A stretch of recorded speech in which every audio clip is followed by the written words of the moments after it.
As men, we hold a spiritual weight that demands directional intent. When culture tries to define what manhood is, it's our responsibility to reclaim who God has called us to be. At 5 Star Man, we've designed a 45-day challenge to help transform you physically, mentally, intellectually, emotionally, financially, and yes, spiritually. It will move us from passivity to purpose, from weakness to strength. Sign up for the 45-day challenge today. There is a gravitational pull for man to remain grounded on this earth. Yet, there is also an adventurous spirit within that propels him to reach beyond. To reach new heights, a man must become wiser. Spiritually empowered, man must become stronger. Man was not made for the earth. The earth was made for man. Intended not as an anchor, but as a launching pad into his God-given potential. 3, 2, Roger Tower, 1. To become the man intended for the heavens. Lift off.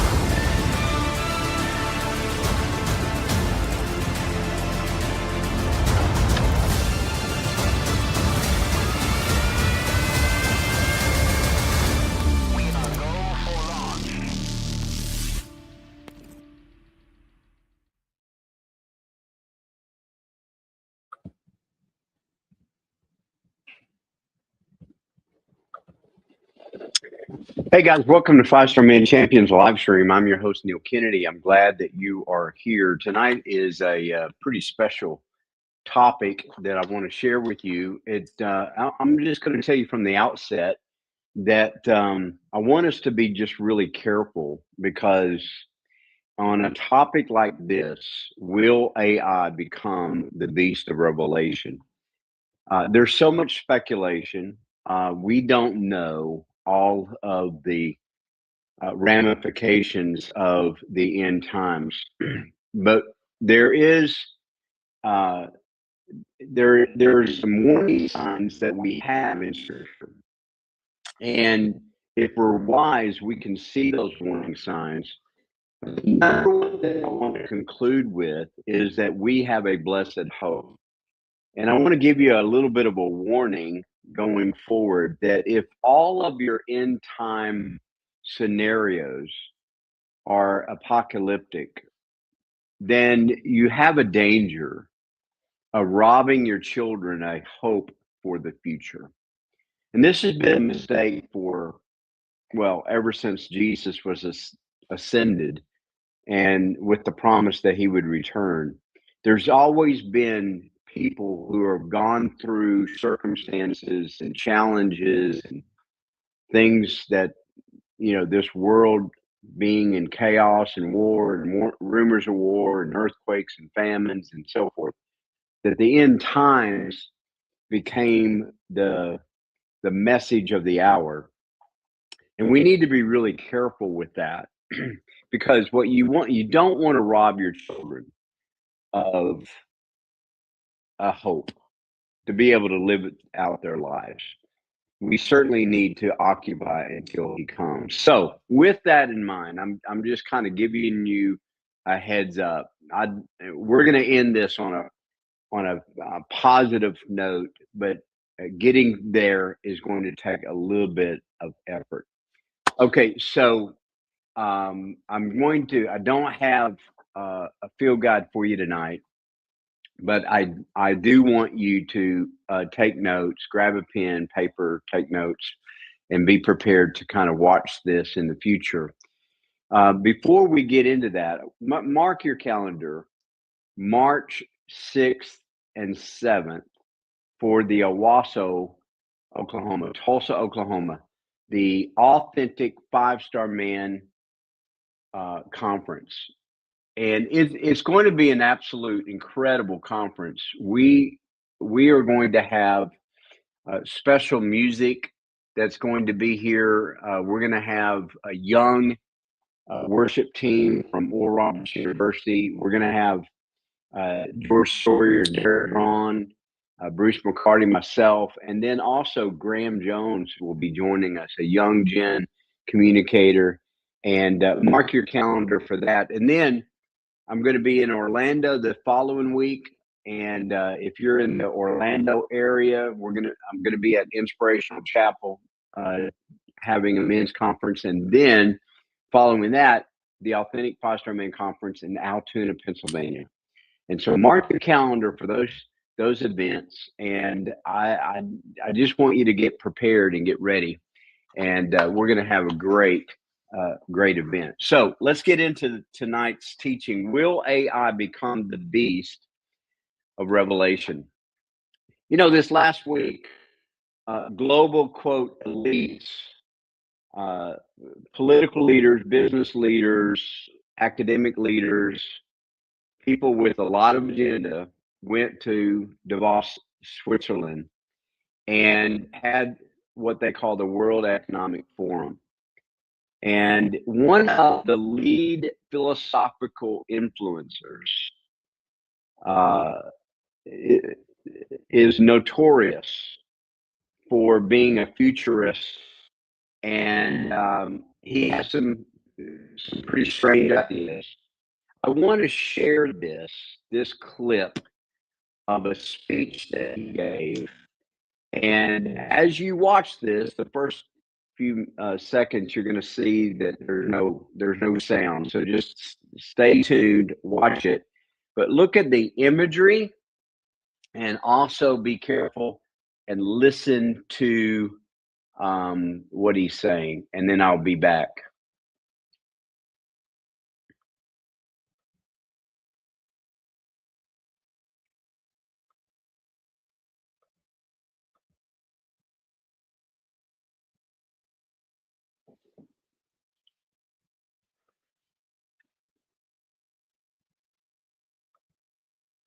Like I said, hang tight, look at this scripture, and then listen to his words, and I'm going to comment and bring commentary at the end of it.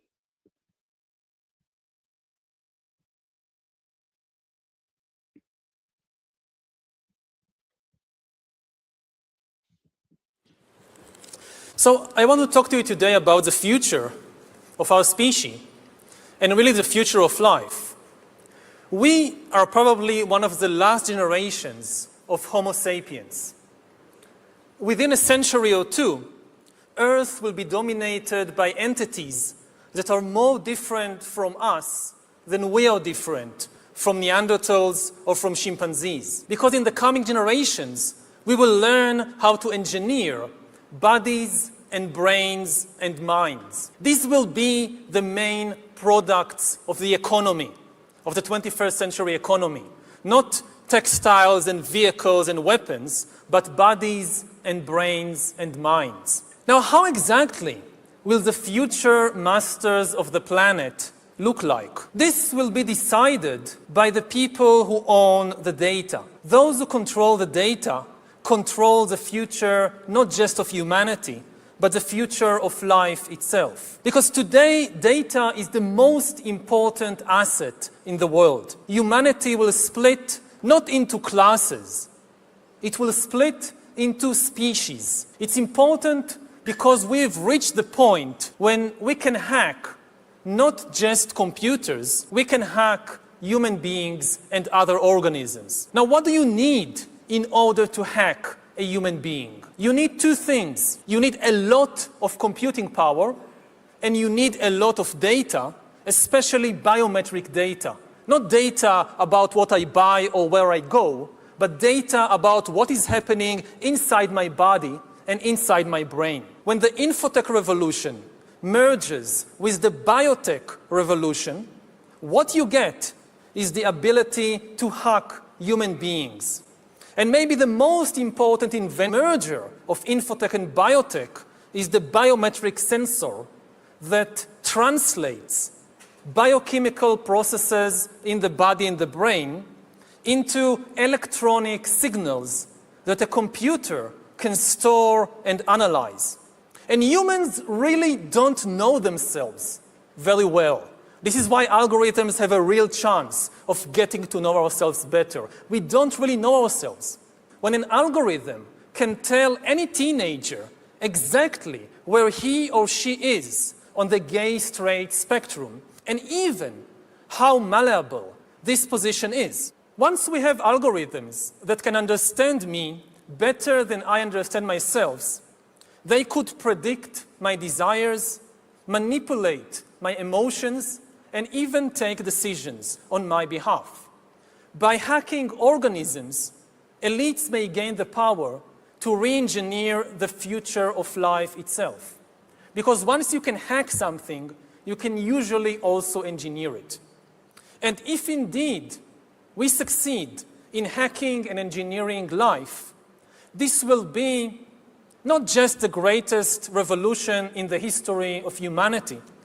This will be the greatest revolution in biology since the very beginning of life, evolution by natural selection with evolution by intelligent design. Not the intelligent design of some god above the clouds, but our intelligent design and the intelligent design of our clouds, the IBM cloud, the Microsoft cloud. These are the new driving forces of evolution. A tiny elite may come to control not just the future of human societies, but the shape of life forms in the future.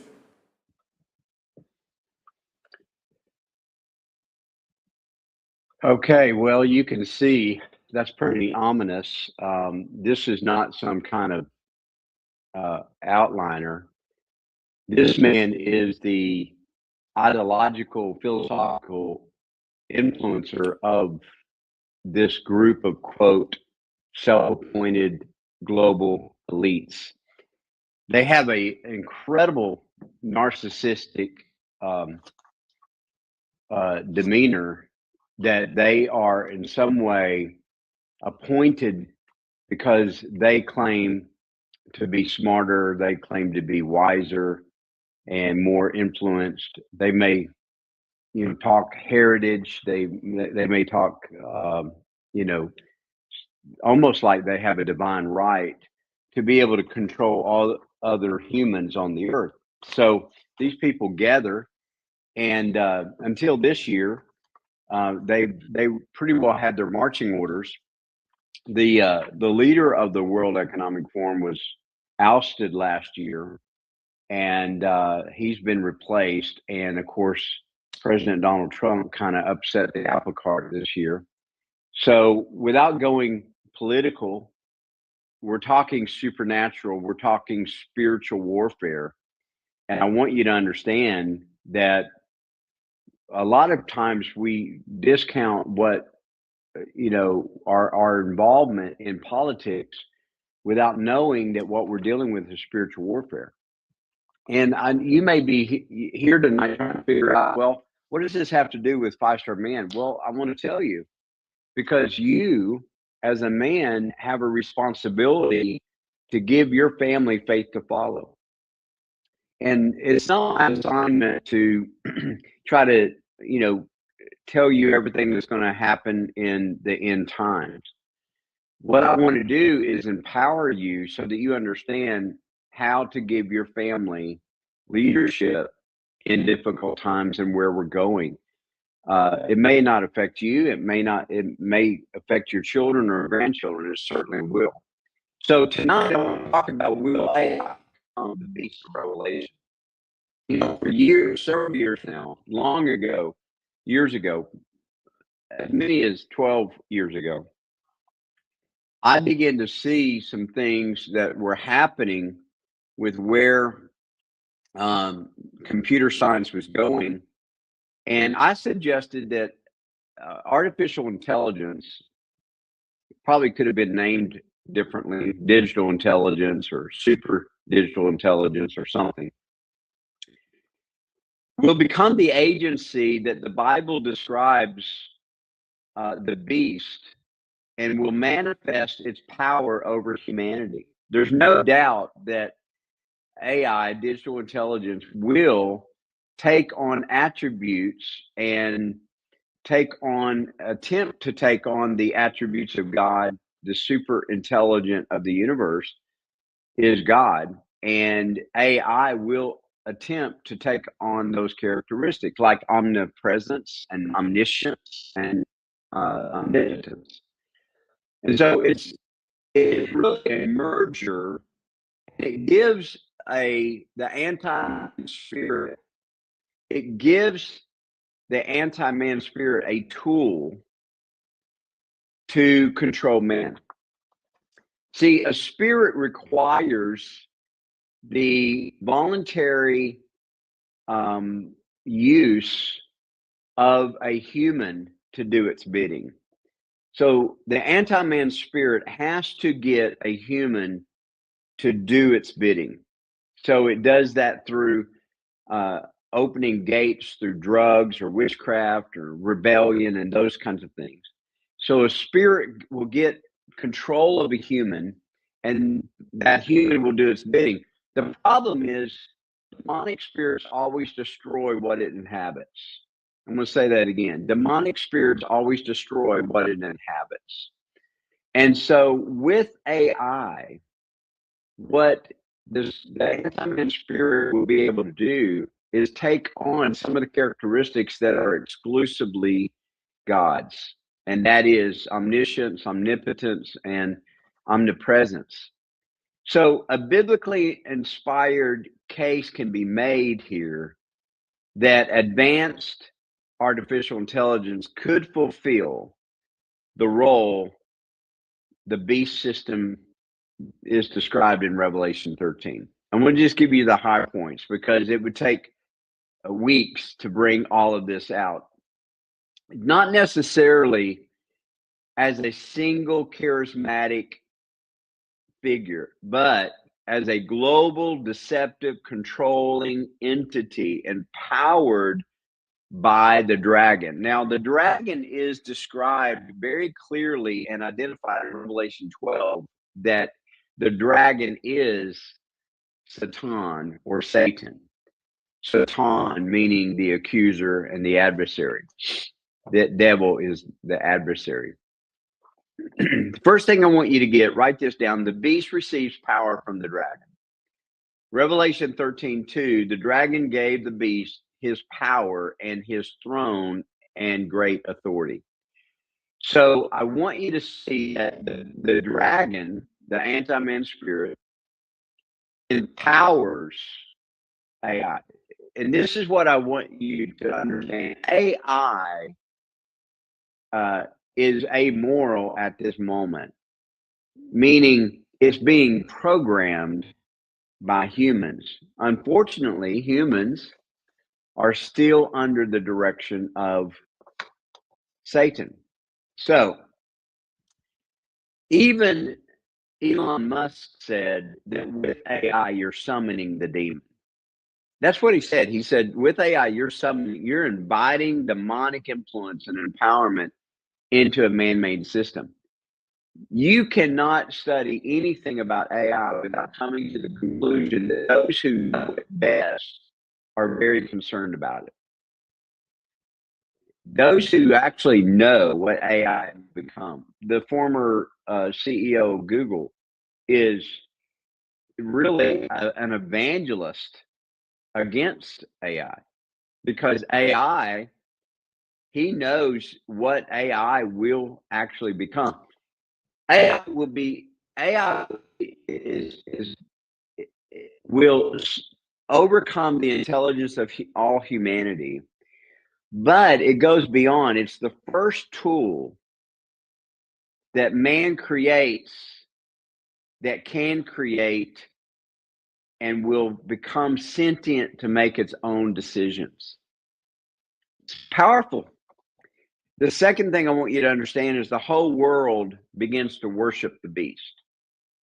Revelation 13:3, the whole world was filled with wonder and followed the beast. People worshipped the dragon.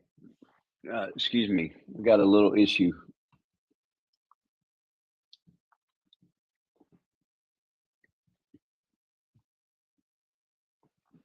We are live here. Okay. The whole world was filled with wonder and followed the beast. People worshiped the dragon because he had given authority to the beast, and they worshiped the beast. So advanced AI is already eliciting a quasi-religious awe. Leaders in the tech space openly speak of, quote, machine gods, digital messiahs, and the singularity as humanity's salvation. There is language that's being assigned to AI that is messianic, and that's a danger. A false messiah, replacing the actual salvation of Jesus Christ.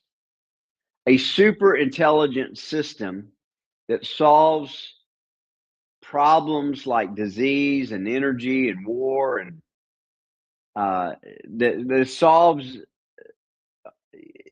If a super intelligence has the ability to solve these issues, it will take on an awe and a respect that you don't go against AI. And AI will have the ability to know whether you do or not.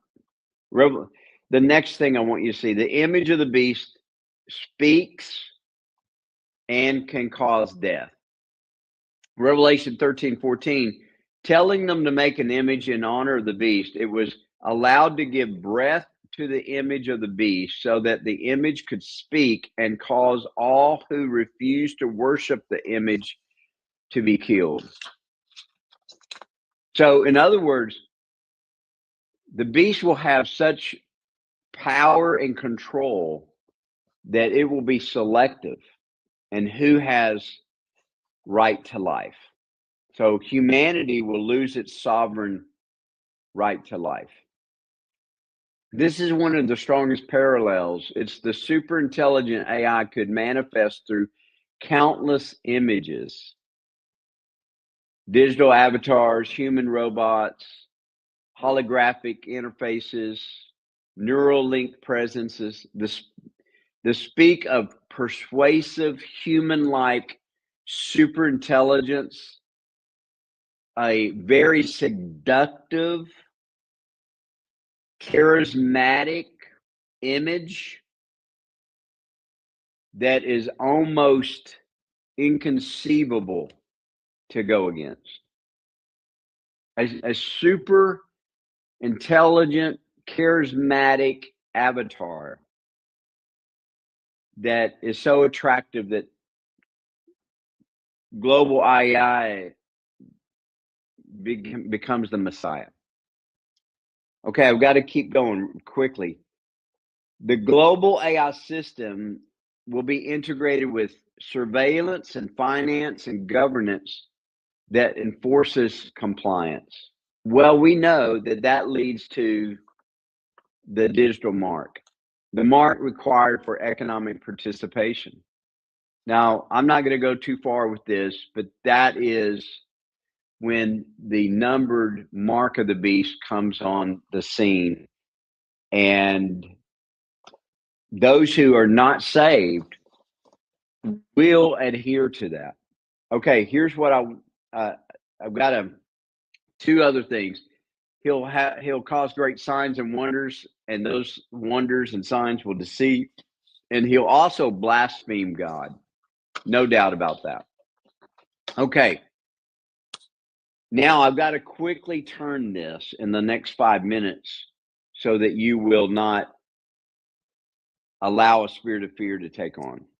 What you've got to know is God knows that this is coming. God is forecasting what is happening. And God is still on his throne and cannot be dethroned. He's sovereign. So write this down. Number one, God remains sovereign over every power, and he will remain sovereign over the beast. Revelation portrays the beast as terrifyingly powerful, yet it is always on a leash. Revelation 13:5 says he was allowed, meaning every action is permitted, never autonomous. So